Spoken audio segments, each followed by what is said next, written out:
So there was this Reddit thread a couple weeks ago, which I bookmarked and totally forgot about. But it was asking why girl-girl relationships break up more than any other relationship, hetero and male-male. And it had a lot of answers. A lot of them were reasonable, and a lot of them were like weirdly. It's fascinating to me because you're talking about two women, and yet somehow they're still blaming misogyny. Don't get me wrong. Plenty of people blaming the women as well. Plenty of people just saying, "Well, women are crazy," you know. But I thought it was interesting. Now, this is the source that they cited in the thread. It's a government website from the UK, but I mean, I think people just generally know that lesbian relationships break up more often than every other relationship. There are a lot of people in the thread demanding a source, and some people even getting angry when they provide a source. But I wanted to point out one aspect of this study here where it shows the joint application and sole application of relationship breakups. So the dark blue is sole application, the light blue is joint application. And you can see that with opposite sex divorces, it's almost entirely sole application. And yet, weirdly, with opposite sex dissolutions, joint application is more than 50%, which is the only situation where that actually happens. But with female same sex dissolutions and with divorces, it is very much a sole application thing. That's important, I think, because a lot of people are simply saying that, well, girls file for divorce more. So therefore, it's just the way it is, right? Like they say this about heterosexual relationships as if it's like the man abusing them, but hang on. According to this, in same-sex relationships with females, they still have sole applications more. And in regards to dissolutions, it's also singularly sole applications more, unlike with hetero relationships, where dissolutions are more for joint application. So I thought that was interesting because they are kind of like trying to pin the blame on men here in a lot of these scenarios. Anyway, going on to the Reddit thread itself, the top comment here is the stereotype is that lesbians commit hard and early after not knowing the person very well, and that gay men have an opposite stereotype of being slow to commit, very slow to commit. They say this is not just great advice for being in a relationship, a gay relationship, but just a relationship in general. Take it slow so that you actually know whether or not you love them. That's the top answer. Well, I collapsed some of the answers that are just jokes. This is just like a U-Haul joke or a real estate joke. So that's the top answer. The best answer, honestly, is just take your time in a relationship. Doesn't matter if you're gay or not. Now, I would say that this is maybe less about women having the like instinctual desire to get married, because otherwise, why aren't they marrying men? I don't know. It's probably more just like the fact that women only have female friends, so they don't have any males to get married to. And inversely, that's probably why there's a lot of gay marriages comparatively to hetero marriages these days.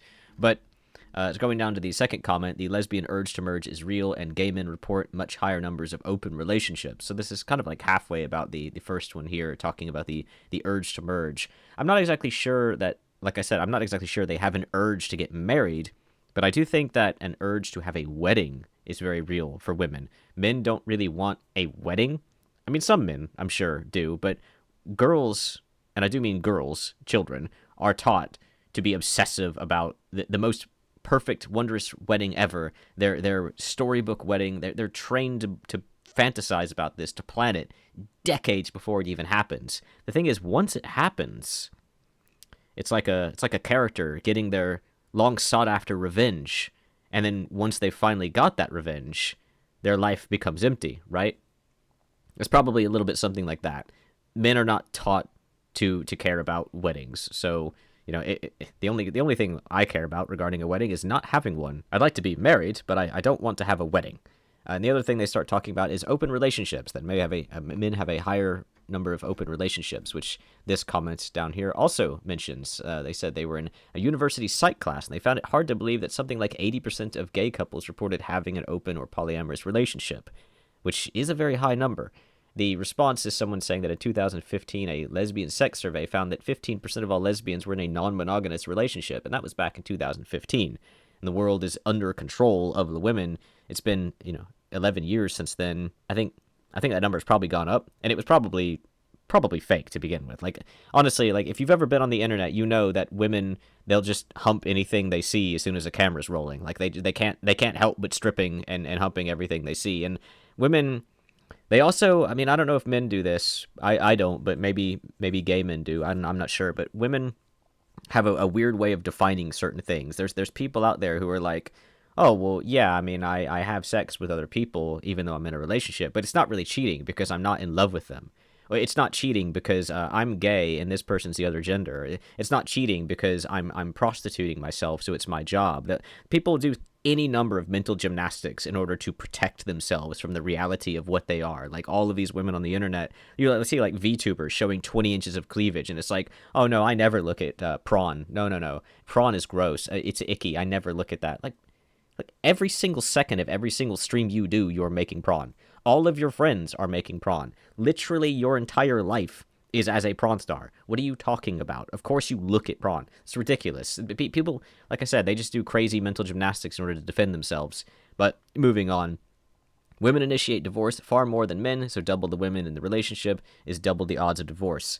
Like I said, they say this as if it's like a heterosexual thing. Well, they actually say it in multiple different ways. One way they just say like women are crazy. So if there's two women in a relationship, it's going to break up. Another way to say it is if there's two men in a relationship, they're less likely to break up because men don't file for divorce. And they often say that in like a bad way, like men are just too stupid or lazy to do it. And then when it's a heterosexual relationship, they say like the man is evil, so the woman breaks up with them. But yeah, moving on. I guess that women are the leading drivers of breakups, not necessarily at fault, but they will pull the plug first, which is interesting how they felt the need to say that the woman is not necessarily at fault. I don't know why you'd need to say that. You're just kind of leading people to believe that the woman isn't at fault if you say that, and there is the response. Men don't take the time to end things. They ignore you until you insist on a declaration of hate. A quote from a fictional series of Mad Men. And yes, there it is, people finding fictional misogyny to prove themselves correct. I think women are just more likely to initiate divorce compared to men, so the chance of divorce is obviously higher than two women in a relationship. There's a lot of people who say that. I'm going to just try and skip over it as much as I can. Gay men allow open relationships more. Like a lot of this is anecdotal. Someone saying, my guess, household income. A pairing of two men will have a higher on average income than women. So it's basically sexism. They're blaming sexism, which correlates to misogyny. It's sexist against females, so they can't afford to be in a girl-girl relationship. Weird to think to just blame men for that. Right, this comment. This is an absolute car crash of a comment. People assume that lesbian relationships must be very egalitarian, but IMHE lesbians, which I have no idea what that even means, are almost just as likely, whatever that's supposed to mean, almost just as likely to put all the emotional labor and a huge chunk of domestic labor on another woman as men are. Sometimes you even have both women trying to put all these duties on the other one. I think at the end of the day, we as a society are socializing people to take women for granted in long-term relationships, and that's meaning that all women are more likely to file for divorce. But to say that society is brainwashing people to take women for granted in long-term relationships, like, aren't you really just blaming men for that? You know, like, you're not really talking about lesbian relationships there, are you? I mean, like, what are the statistics? Like, you know, way more hetero relationships. So you're basically saying that men are brainwashing society to take advantage of women and take them for granted in long-term relationships, which is kind of weird considering they similarly just said that women abuse other women, and there's statistics saying that women are more physically abusive in female relationships as well. Female relationships, I mean. And then they go on to say, and this isn't something that I see in the gay male community, where it seems like it's usually more that either neither party automatically expects the other to perform much emotional or domestic labor, or that one partner, usually the one who makes less money, is keen to take on most of the emotional or domestic labor. E.g., it doesn't carry the same oppressive women's work feel to them, so they are excited to take on this role. Right. So, going from the whole, like, brainwashing society to think that women should be taken for granted, and now they're saying that this at-home labor stuff is considered as, like, oppressive women's work. But I find it funny because they're saying with gay men, the one who makes less money is keen, excited, they said, to do more emotional and domestic labor because they don't feel like it's oppressive women's work. So isn't the problem then women? Because, I mean, the one who makes less money realizes that they make less money, and so they make up for their shortfalling by taking up the emotional and domestic labor roles willingly. But women refuse to do that because women have been taught that this is oppressive women's work. So women refuse to do what they should be doing. Like, if the woman makes less money in this scenario, if the woman makes less money, then she's refusing to do what she should be doing because she considers it oppressive women's work because feminism taught her that.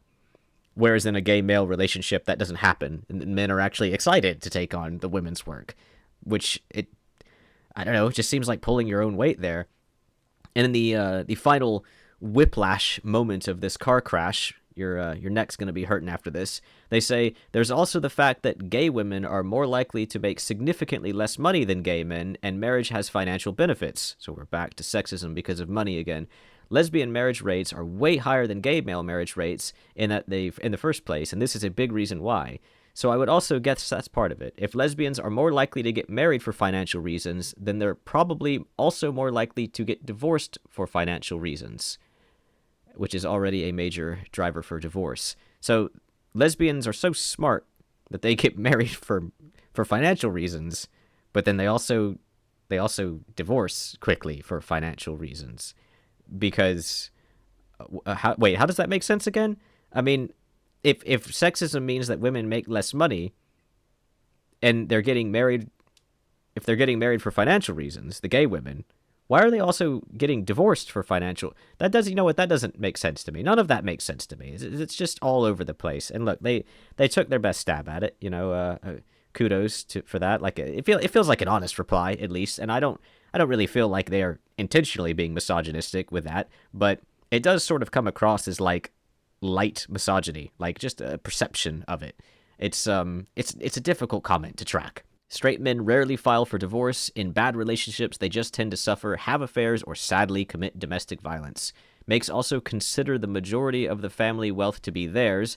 The amount the wife is awarded in the proceedings is perceived to be the husband giving or losing the money to his wife. The wife often pulls the plug first because of this. So that was written a bit poorly, but they're basically saying that men are more willing to just suffer instead of having a divorce, which of course means that women are not willing to suffer, which it kind of makes it sound like women are the good ones in this scenario. But there's not really any particular reason to suggest that. Like, I mean, like, again, they said that men will suffer, have affairs, or commit domestic violence, but women will have a divorce. But, like, who's causing the man to suffer? Exactly. Oh, well, you said they were going to have affairs or commit domestic violence, so obviously the man is the evil one. Sure. But, you're just imagining things, aren't you? Men in general struggle to end relationships. Right below that, males are more likely than females to hold the sunken cost fallacy. So this comment's a headspin here. It's pretty straightforward. Women are more likely to instigate divorce, which we've seen a million times. But this one says it doesn't really mean anything. You'd need to take a robust tour around the various data to get an understanding of what it actually means. So it does mean something. I.e., it could be that these women have a high divorce rate, but lesbian relationships actually tend to be happier. Well, yeah, that makes sense. They have happier relationships, which is why they're divorcing more. Wait, no, that doesn't make any sense. While others may stay in a relationship that they're not happy in. Again, you understand that people have a divorce because they're not happy in the relationship. So how could it mean that lesbian relationships actually tend to be happier? So here's a comment which is accusing, once again, misogyny, sexism, social conditioning. They mention something that I said at the beginning, which is that women are conditioned to be obsessed with, well, girls even, are conditioned to be obsessed with weddings. And I do agree with them on that part, but they're claiming that it's sexism. I'd like to remind you that women, more than anyone else, teach girls to be obsessed with weddings. Women do that, not men. Men don't do that. It's the same BS lie these people use regarding grooming. Men are not out there grooming most of these children, all right? It's the women doing that. It's Britney Spears, it's Taylor Swift, it's all the internet thoughts. They're the ones teaching little girls to take off their clothes for money, not men. Men aren't doing that. And the ones teaching little girls to be obsessed with weddings, that's not men doing that. It's women doing that. And they they go through this whole thing, and I kind of agree with everything they say, except well, maybe not this part here where they say, again, not because men are inherently more logical and better at relationships or anything, but because they're conditioned by society to look at it only from a certain angle. I'm not really sure about that, but I don't agree with it being sexism. Social conditioning, yes. Sexism, no. Unless you're saying that it's women who are sexist against themselves, in which case, if you think the wedding thing is sexist, then I guess. But I don't know how you'd even justify calling the obsession with a wedding sexist. I mean, it's definitely conditioning, but is it sexist? I wouldn't say so. Very weird comment. This one's also weird. They go through all these stats using acronyms and stuff. Ocean, openness, conscientiousness, extroversion, agreeable, neuroticism.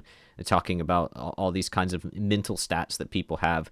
But then at the end, they give an example of a man and a woman in a relationship going into a therapist's office and being asked a question. The husband goes first.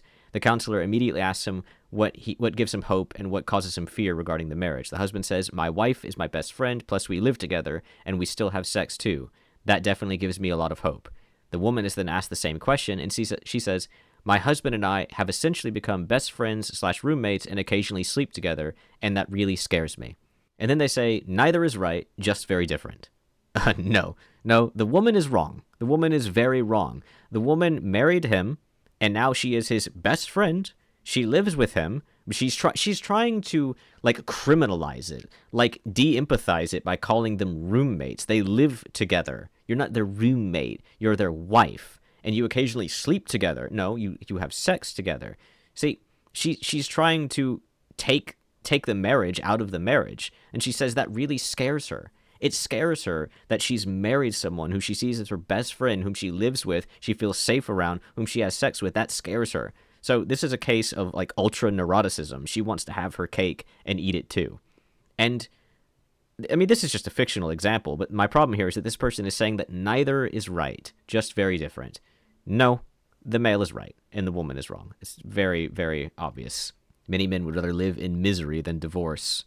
Yes, there's so many people who are blaming men for things like it. Mind you, this is an argument of why there are more lesbian divorces than gay divorces. But the entire reason I remembered about this thread that I had bookmarked was because of this that I saw from r/sipst. Woman sets boundary, man honors it. Now there's confusion. I swear I've seen this reposted a million times. It's clearly a karma farm, but and it's probably a rage bait to begin with. But this woman said, "There was a guy from Twitter who used to send me flowers weekly for a while. We met IRL for the first time and went to dinner about a month ago. After that, he asked me out again. I thanked him and was honest that I didn't think we'd be compatible long term and shouldn't continue. He hasn't sent me flowers once since then. It's always good to have an opportunity to see someone's true character when they don't think they're going to get what they want from you anymore. Like, someone who was genuinely invested in your happiness would have kept sending flowers." Right, so this is obviously rage bait, but if we assume that it's not, and there are a lot of women like this, so if we assume that it's not rage bait, or at least treat it as such, then this is exactly what's wrong with the world. Simps and hoes. A simp giving some... This isn't like someone you knew, like you I don't know, you played games with them on the internet, you talked to them on Discord or what. This is just a guy from Twitter, as they put it. Some guy from Twitter sending a woman flowers, so that's a simp. They're a simp, and they are part of what's wrong with the world. The other part is, of course, the hoes. You went out with this guy, which I don't believe that part to begin with, but then you get mad that he's not going to continue sending you flowers for free once a week, and you're going to be mad that he wasn't genuinely invested in your happiness, like you didn't know that he was just trying to, be in a relationship with you, and when you said you weren't willing, that he was like, well, okay, bye. And also, wouldn't it be like weird to continue giving someone flowers afterwards? Like, what if you were in a relationship and like, would you want some dude giving your wife flowers every week? Oh, it's just some guy from Twitter. Oh, some guy from Twitter sending you flowers every week, and he's been doing that for years, huh? Well, that's weird. You went on a date with him and he's still doing that. Yeah, that's weird. Anyway, it's funny how it's a conversation about lesbians, and yet still so many people are blaming men. But I just wanted to poke fun at it because it's so silly to me. I mean, it's hundreds and hundreds of comments and just that one thread talking about how it's basically a man's fault, or the fault of misogyny or sexism or the patriarchy or whatever, that lesbians get divorced more than hetero relationships, not to mention gay relationships, and male gay relationships, which are the least of all, and somehow that's the fault of men. Us stupid men. There was one comment as well. I couldn't find it. I think it was deleted. But someone who was saying that they were saying that men don't have the social awareness to realize that they are in a bad relationship, so they don't break up. Like they were actually talking like men have subhuman intelligence and they just don't understand that they're in a bad relationship, but women do. So women are more likely to break up. It's like, it's just like, how do you get so full of yourself as to say something like that? Like how are you a 1 out of 10 thinking you belong with a 10 out of 10? I don't get it. Anyway, thank you for watching. If you enjoyed, please do the YouTube things.